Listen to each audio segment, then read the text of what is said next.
In this tutorial, we will see how to use the assembly wizard of core profile in order to stitch together different core samples scanned separately.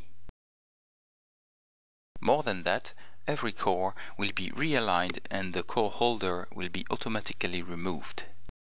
We have here a simple example with 7 core samples stored in the AM file format.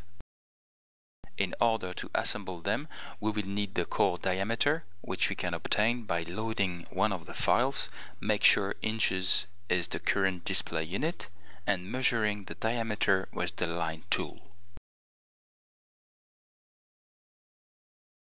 Here, 5.3 inches is a good value.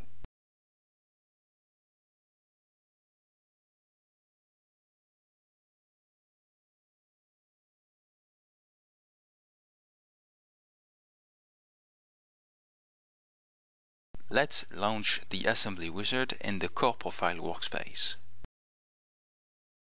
We will select CT and Aviso file format. Then select the folder where the cores are stored. Finally, you have to indicate a name for the well, the core diameter, the input unit, the depth unit, and the output file name.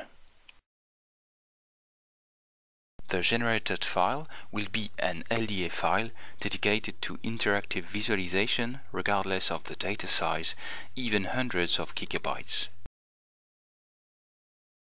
Finally, review the parameters and check that the Z dimension is consistent.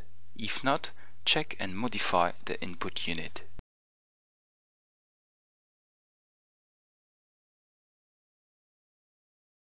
Once the cores have been assembled, load the LDA file in PerGeos and select the core to be displayed in core profile.